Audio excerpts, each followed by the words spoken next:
సరే ఆ పిల్లవాడు ఏం చేస్తున్నాడు, ఒక్కొక్క బొమ్మని తయారు చేసి దాని చెవులో ఏదో చెబుతున్నాడు. చెప్పి మళ్ళా వింటున్నట్టుగా ఆ బొమ్మని తన చెవు దగ్గర పెట్టుకుంటున్నాడు. పెట్టుకుని ఏం చేస్తున్నాడు, కాసేపు విని తర్వాత ఏం చేస్తున్నాడు, ఆ బొమ్మని మళ్ళీ పిసికేసి, అంటే మెత్తటి మట్టితో చేస్తున్నాడు కదా, మళ్ళీ దాన్ని పిసికేసి అవతల పారేస్తున్నాడు. మళ్ళీ ఇంకో బొమ్మ చేస్తున్నాడు. బొమ్మను చేసి దాని చెవులో ఏదో చెప్తున్నాడు. మళ్ళీ అది వింటున్నట్టుగా నటిస్తున్నాడు.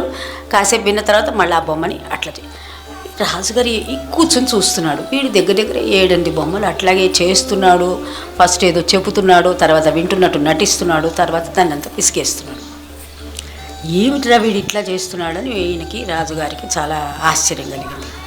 సరే దగ్గరికి వెళ్ళి, ఒరే బాబు, నువ్వేం చేస్తున్నావు, బొమ్మని తయారు చేస్తున్నావు, ఏదో చెబుతున్నావు, మళ్ళా వింటున్నట్టుగా ప్రయత్నం చేస్తున్నావు, మళ్ళీ దాన్ని పాడు చేసేస్తున్నావు, దాన్ని బొమ్మని రూపం లేకుండా చేస్తున్నావు, ఎందుకు ఇట్లా చేస్తున్నావు అని అంటాడు. అంటే వీడంటాడు, అయ్యా నేను బొమ్మని తయారు చేసిన తర్వాత దాన్ని అడుగుతున్నాను, నువ్వు ఎప్పుడైనా భగవంతుడి గురించి తెలుసుకున్నావా, భగవన్ నామం ఎప్పుడైనా చెప్పావా, భగవంతుడి విషయంగా ఎప్పుడైనా కృతజ్ఞత చూపించావా అని అడుగుతున్నా. అది మాట్లాడటల్లా. వెంటనే దాన్ని తీసి అవతల పారేస్తాడు. మాట్లాడకపోతే అంటే అది చేయనట్టే కదా లెక్క.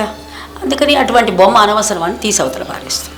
అది నేను చేస్తున్న పని అంటాడు. సో దీనికి అంతరార్థం ఏంటో మరి మీ ఎవరికి వాళ్ళే తెలుసుకోండి.